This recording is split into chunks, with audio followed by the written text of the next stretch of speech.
نحمده ونصلي على رسوله الكريم أما بعد فأعوذ بالله من الشيطان الرجيم بسم الله الرحمن الرحيم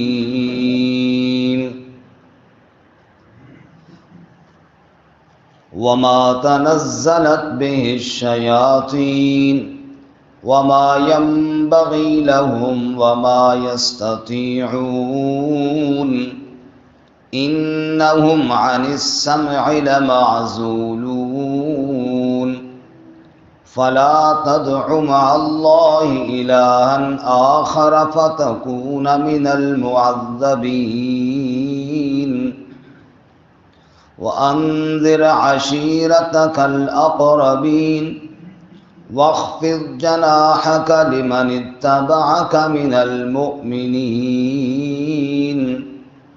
فإن عصوك فقل إني بريء مما تعملون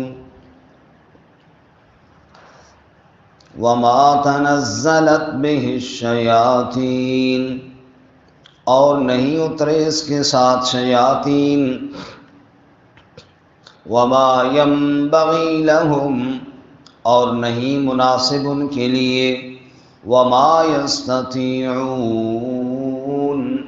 اور نہ وہ طاقت رکھتے ہیں، انہم عن السمع لمعزولون، بے شک وہ سننے سے معزول کیے گئے ہیں، فلا تدع مع اللہ الہا آخر، پس مت پکار اللہ کے ساتھ کسی اور الہ کو، فتکون من المعذبین، پس ہو جائیں گے آپ عذاب دیوں میں سے، وانذر عشیرتک الاقربین،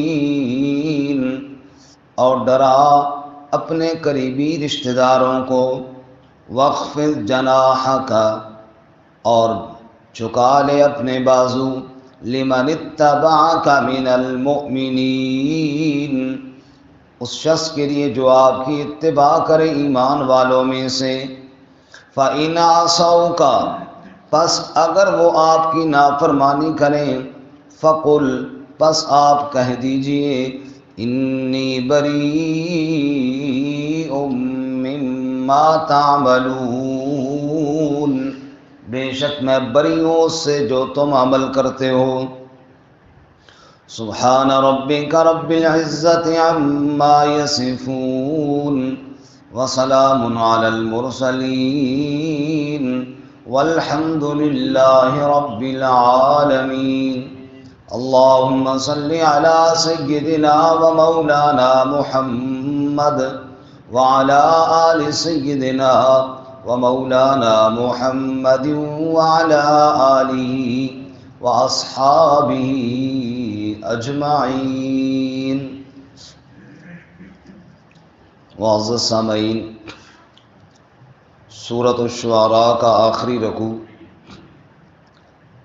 آیت نمبر 210 سے لے کر 216 تک تلاوت کی ہیں۔ اللہ رب العزت ان کے مطابق صحیح بیان کی توفیق عطا فرمائے اور ہمیں قرآن و سنت پر عمل کرنے کی توفیق عطا فرمائے۔ اس سے قبل گزشتہ سبق میں صداقت قرآن مجید کا بیان ہم نے پڑھا کہ قرآن مجید کو نازل کرنے والی ذات رب العالمین کی ہے، لے کر آنے والے روح الامین ہیں، اور رحمت للعالمین صلی اللہ علیہ وسلم کے قلب اطہر پر نازل کیا گیا، واضح عربی زبان میں نازل ہوا، اور پہلے صحیفوں میں بھی اس کا تذکرہ موجود تھا۔ بنی اسرائیل کے علماء جانتے ہیں، اور ضدی لوگوں کو کہا گیا کہ اگر قرآن عربی میں نازل نہ ہوتا پھر بھی انہوں نے ماننا کوئی نہیں تھا۔ آج کے سبق میں فرمایا وما تنزلت بہ الشیاطین، اس کے بغیر رکھنا ٹھیک ہے، وما تنزلت، آواز آ رہی ہے نا جی؟ ہاں اس طرح سے ہی، وما تنزلت بہ الشیاطین، اللہ نے فرمایا شیاطین اس کے ساتھ نہیں اترے، چونکہ مشرکین عرب کا یہ خیال تھا کہ جو شاعر لوگ ہوتے ہیں نا، ان کے جنات تابع ہوتے ہیں، اور پھر جنات ان کو مختلف مضامین بتاتے ہیں۔ رسول اللہ صلی اللہ علیہ وسلم چونکہ غار حراء کے اندر اعلان نبوت سے پہلے تشریف لے جاتے تھے، وہاں اللہ تعالیٰ کا ذکر و عبادت کیا کرتے تھے۔ اب قرآن مجید اترنا شروع ہوا تو مشرکین نے کہنا شروع کر دیا، کیونکہ آپ وہاں بیٹھتے تھے، چلے کاٹتے تھے، جنات آپ کے تابع ہو گئے ہیں، اب وہ جنات آپ کو یہ مضامین بتا رہے ہیں، نعوذ باللہ من ذالک۔ تو جواب یہ دیا وما تنزلت بالشیاطین، جنات تو شیاطین ہیں، اور شیاطین کا اس پاک کلام کے ساتھ کوئی تعلق نہیں ہے، بلکہ جب قرآن کا نزول شروع ہوا تو اس سے پہلے تو جنات آسمانوں کی طرف جاتے تھے، لیکن قرآن کے نزول کے بعد پابندی لگ گئی، جیسا کہ سورۃ الجن میں ہے 29ویں پارے میں جنات خود کہتے ہیں وَأَنَّا كُنَّا نَقْعُدُ مِنْهَا مَقَاعِدَ لِلسَّمْعِ، ہم نے وہاں آسمانوں کے پاس جگہیں بنائی ہوئی تھی بیٹھ کر سننے کے لیے، ہم جاتے تھے فرشتوں کی باتیں سنتے تھے۔ فَمَن يَسْتَمِعِ الْآنَ، اب اگر کوئی سننے کے لیے جائے، یجد لہو شہاب الرصدا، تو اس کو ایک ستارہ لگتا ہے اور وہاں سے بھگا دیتا ہے۔ تو شیاطین کا تو ان راہوں پر بھی جانا منع ہو گیا جن راہوں سے اللہ نے قرآن کو نازل کرنا تھا۔ اس لیے فرماتے ہیں وَمَا تَنَزَّلَتْ بِهِ الشَّيَاطِينُ، اور اس قرآن کے ساتھ شیاطین نہیں اترے بلکہ فرشتے لے کر آئے ہیں، جیسا کہ اوپر گزر گیا۔ وَمَا يَنبَغِي لَهُمْ، اور مناسب بھی نہیں کہ شیطان رب کے کلام کے ساتھ آئے۔ وَمَا يَسْتَطِيعُونَ، اور وہ طاقت بھی نہیں رکھتے کہ اللہ کی کلام کے ساتھ آئیں۔ اللہ نے پابندی لگا دی ہے، جیسے روٹ لگ جاتا ہے نا جب شاہی مہمانوں نے آنا ہوتا ہے، اللہ تعالیٰ نے بھی روٹ لگا دیا جب شاہی کلام نے آنا تھا۔ تو اِنَّهُمْ عَنِ السَّمْعِ لَمَعْزُولُونَ، بے شک وہ شیاطین سننے سے معزول کیے گئے ہیں، مطلب قرآن کی آیات کو سننے سے، فرشتوں کی باتوں کو سننے سے، جیسا کہ ابھی میں نے سورۃ الجن کی آیات سے سنایا آپ کو۔ جب قرآن پاک اللہ ہی کا کلام ہے، جبرائیل امین ہی لے کر آنے والے ہیں، اور شیاطین ان راہوں پر بھی نہیں جا سکتے جن راہوں سے قرآن نے اترنا تھا۔ اب یہ سچا کلام، یہ میرے رب کا کلام جب دنیا میں آ گیا تو اس کلام نے یہ کہا عبادت کے لائق، پکار کے لائق صرف اللہ ہی ہے۔ اس لیے اب آگے اللہ فرماتے ہیں جب یہ بات ثابت ہو گئی کہ قرآن اللہ ہی کا کلام ہے تو پھر قرآن کی دعوت کو بھی مانو نا۔ فَلَا تَدْعُ مَعَ اللَّهِ إِلَٰهًا آخر، پس مت پکار اللہ کے ساتھ کسی اور الہ کو، پکاروں کے لائق صرف کون ہے؟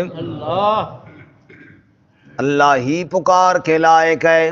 اللہ سورۃ الرعد میں مثال دیتے ہیں، جو لوگ اللہ کے علاوہ غیروں کو پکارتے ہیں مشکلوں میں، ان کی مثال ایسے ہے اللہ کا باسط کفیہ الی الماء لیبلغ فاہ وما هو ببالغ، جیسے پیاسا آدمی پانی کو آواز دے کہ پانی آ جا میرے منہ کے اندر۔ اللہ فرماتے ہیں جیسے یہ پیاسا آدمی کنویں کے کنارے پر کھڑے ہو کر پانی کو آواز دیتا رہے گا، کبھی بھی پانی اس کے منہ میں نہیں آئے گا۔ وما ہوا ببالغ، جیسے یہ پیاسا آدمی تڑپ تڑپ کے مر تو سکتا ہے، پانی اس کی حاجت پوری نہیں کر سکتا، ایسے ہی جو مجھے چھوڑ کر غیروں کو مشکلوں میں پکارتے ہیں، پکار پکار کر مر تو جائیں گے ان کی مشکلیں حل نہیں ہوں گی۔ مشکل کشا صرف کون ہے؟ اللہ۔ فلا تدعوا مع اللہ الہا آخر، اللہ کے علاوہ کسی اور الہ کی پکار نہ کر، کیونکہ نماز کے اندر بھی کہتا ہے ایاک نعبد، اے اللہ تیری ہی عبادت کرتے ہیں اور تجھے ہی سے مدد مانگتے ہیں۔ دعائے قنوت میں کہتے ہیں اللہم انا نستعینک، تجھ ہی سے یا اللہ مدد مانگتے ہیں۔ تشہد میں کہتے ہیں التحیات للہ والصلوات والطیبات، زبان کی باتیں بھی اللہ کے لیے، بدن کی باتیں بھی اللہ کے لیے، مال کی باتیں بھی اللہ کے لیے۔ اتنا بار بار یاد دلانے کے باوجود پھر بھی غیر کی پکار، پھر بھی کسی اور کسی حاجتیں مانگنا، فرمایا مت کر ایسے، فلا تدعوا مع اللہ الہا آخر، اللہ کے علاوہ کسی الہ کی پکار نہ کر۔ پکاروں کے لائق صرف کون ہے؟ اللہ۔ اگر آپ تھوڑے توجہ فرمائیں تو میں 2 منٹوں میں آپ کو قرآن مجید کی مختلف دعائیں عرض کروں انبیاء کی۔ اللہ فرماتے ہیں پکار کس کی کرنی ہے جی؟ اللہ۔ کیسے؟ بخشش چاہتے ہو ایسے پکار کرو جیسے عرفات کے میدان میں آدم نے پکارا، ربنا ظلمنا انفسنا وان لم تغفر لنا وترحمنا لنکونن من الخاسرین۔ اے اللہ اگر تو نے معاف نہ کیا، تو نے رحم نہ کیا تو یقیناً ہم خسارے والوں میں سے ہو جائیں گے۔ اگر تمہارے دشمن تمہارے مقابلے میں آئے گئے ہیں، دشمن حاوی ہو گئے ہیں، اس طرح پکارو جیسے نوح علیہ السلام نے پکارا، رب انی مغلوب فانتصر، اے میرے رب میں مغلوب ہو گیا ہوں تو میری مدد فرما۔ اور اگر اولاد کی ضرورت ہے اس طرح پکارو جیسے بوڑھے زکریا نے پکارا، رب انی وہن العظم منی واشتعل الرأس شیبا ولم اکن بدعائک رب شقیا، اے اللہ میری ہڈیاں بھی کمزور ہو گئیں، سر بھی سفید ہو گیا، لیکن تیرے دربار سے مایوس نہیں ہوا ہوں۔ اس طرح پکار جیسے بوڑھے زکریا نے پکارا۔ بیماریوں نے گھیر لیا ہے، بیماریاں زیادہ ہو گئی ہیں، اس طرح پکار جیسے بیمار ایوب نے پکارا، رب انی مسنی الضر وانت ارحم الراحمین، اے میرے پروردگار، اے میرے رب مجھے بیماریوں نے گھیر لیا، شفا دینے والی تو تیری ہی ذات ہے۔ اور اگر ایسی مشکل میں پھنس گیا ہے جس سے نکلنے کا راستہ کوئی نظر نہیں آتا، اس طرح پکار جیسے مچھلی کے پیٹ میں یونس علیہ السلام نے پکارا، فنادا فی الظلمات اللہ الہ الا انت سبحانک انی کنت من الظالمین۔ مچھلی کے پیٹ میں کہہ رہے ہیں اے اللہ تیرے علاوہ مشکل کشا کوئی نہیں ہے، تیرے علاوہ اس مشکل سے نجات دینے والا کوئی نہیں ہے۔ اور اگر دشمن نے تیری ہلاکت کے سارے سامان جمع کر لیے ہیں، بظاہر یوں نظر آتا ہے اب بچنے کا راستہ کوئی نہیں ہے، اس طرح اللہ کی ذات پر توکل کر جیسے آگ کے کنارے پر کھڑے ابراہیم خلیل اللہ نے کیا ہے۔ جب سامنے آگ بھڑک رہی ہے اور جبرائیل بھی آ کر کہتا ہے کوئی حاجت ہو تو بتاؤ، لیکن خلیل جواب میں کہتے ہیں حسبی اللہ لا الہ الا ہو، مجھے کون کافی ہے؟ جس کے علاوہ کوئی الہ نہیں، کوئی نجات دینے والا نہیں۔ اور اگر تمہاری تعداد تھوڑی ہے، دشمن مد مقابل تعداد میں زیادہ ہو گئے ہیں، اس طرح پکارو جیسے بدر کے اندر میرے نبی اور نبی کے صحابہ نے رب کو پکارا، اذ تستغیثون ربکم فاستجاب لکم انی ممدکم بألف من الملائکۃ مردفین۔ جب رات کا وقت تھا، صبح بدر کا میدان گرم ہونا تھا، اذ تستغیثون ربکم، میرے نبی بھی میری پکارے کر رہے تھے، نبی کے صحابہ بھی رب کی پکارے کر رہے تھے۔ تو پکاروں کے لائق پھر کون ہوا؟ اللہ فرمایا فلا تدعو مع اللہ الہا آخر، پس مت پکار اللہ کے ساتھ کسی اور الہ کو، اگر کسی اور کو پکارا فتکون من المعذبین، پس اے مخاطب تو ہو جائے گا عذاب دیے جانے والوں میں سے۔ اگر اللہ کے علاوہ تیری زبان پہ غیر کی پکار آئی تو اللہ کے عذاب کا حقدار ٹھہرے گا۔ پکار صرف اللہ کی کرنی ہے۔ ابھی میں نے کتنی دعائیں آپ کو سنائی، سب ربنا ربنا رب رب، اے ہمارے رب، اے میرے رب، اللہم حسبی اللہ، اللہ ہی کی پکار، اللہ کے علاوہ کسی کی پکار جائز اور قرآن مجید میں سورۃ الانبیاء میں اللہ سارے انبیاء کا ذکر کرنے کے بعد کیا فرماتے ہیں؟ انہم کانوا یسارعون فی الخیرات ویدعوننا رغبا ورہبا، یہ سارے نبی میری ہی پکار کیا کرتے تھے۔ جب سارے نبی رب کو پکاریں تو نبی کو ماننے والوں کو بھی اللہ ہی کی پکار کرنی چاہیے۔ ہم نماز میں ہر روز کہتے ہیں صراط الذین انعمت علیہم، اے اللہ میں ان لوگوں کی راہ پر چلا جن پر تو نے انعام کیا، اور انعام یافتہ لوگوں کی راہ یہ ہے کہ پکار صرف اللہ ہی کی کرنی ہے۔ اس نے فرمایا فلا تدعو مع اللہ الہا آخر۔ اچھا آپ غور فرمائیں، لا الہ الا اللہ محمد الرسول اللہ، اذان میں اشہد ان لا الہ الا اللہ واشہد ان محمد الرسول اللہ، اقامت میں اشہد ان لا الہ الا اللہ واشہد ان محمد، اذان میں، اقامت میں، کلمے میں اللہ تعالیٰ کے بعد اس کے نبی صلی اللہ علیہ وسلم کا تذکرہ۔ لیکن جتنی دعائیں میں نے قرآن میں پڑھی، اس کے علاوہ بھی قرآن میں دعائیں ہیں، احادیث میں ہیں، جتنی بھی دعائیں ہیں دعاؤں میں صرف اللہ ہی کا ذکر ہے، دعاؤں میں صرف اللہ ہی کا ذکر، بس وہاں نہیں ذکر کسی نبی کا کسی اور کا، کیوں کہ پکار صرف اللہ ہی کی کرنی ہے۔ ایاک نعبد و ایاک نستعین، پکار صرف اللہ ہی کی کرنی ہے۔ اس لیے فرمایا فلا تدع مع اللہ الہا آخر فتکون من المعذبین، اور آگے اللہ نے فرمایا میرے محبوب صلی اللہ وانذر عشیرتک الاقربین، اور آپ اپنے قبیلے کے رشتہ داروں کو بھی ڈرائیے، ان کو بھی پیغام سنائیے۔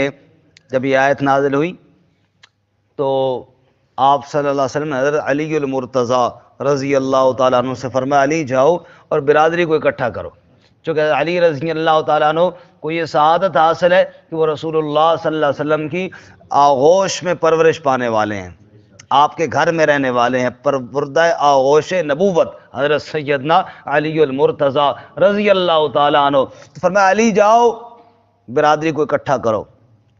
ایک دعوت کا انتظام کیا گیا، کھانے کا انتظام کیا گیا، کھانا کھلایا، سب نے کھایا جناب ڈٹ کے۔ آپ صلی اللہ علیہ وسلم نے کھانے کے بعد فرمایا برادری والو، مجھے اللہ تعالیٰ نے نبوت کے لیے چنا ہے، اور ایک بہت بڑا کام اور ذمہ داری میرے ذمہ لگائی گئی ہے۔ ظاہر تم برادری والے ہو، اس برادری والوں لوگوں اس کام میں کون میرے ساتھ تعاون کرے گا؟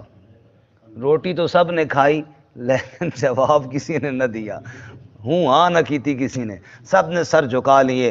اس وقت ایک حضرت علی المرتضیٰ رضی اللہ تعالیٰ عنہ وہ کھڑے ہوئے اور فرمانے لگے شاید اس وقت جتنے لوگ بیٹھے میں ان میں چھوٹا ہوں، لیکن یا رسول اللہ اس کام میں آپ کا ساتھ دوں گا۔ اور پھر حضرت علی المرتضیٰ رضی اللہ تعالیٰ عنہ نے ایسا ساتھ نبھایا کہ بدر ہو، احد ہو، خندق ہو، خیبر ہو، حتیٰ کہ حجۃ الوداع ہو، حتیٰ کہ آپ صلی اللہ علیہ وسلم کے غسل دینے کا وقت آ جائے، آپ کو لحد میں اتارنے کا وقت آ گیا، علی رضی اللہ تعالیٰ نے آپ کا ساتھ دیا ہے۔ وَأَنذِرْ عَشِيرَتَكَ الْأَقْرَبِينَ، اور ڈرائیے اپنے قریبی رشتہ داروں کو۔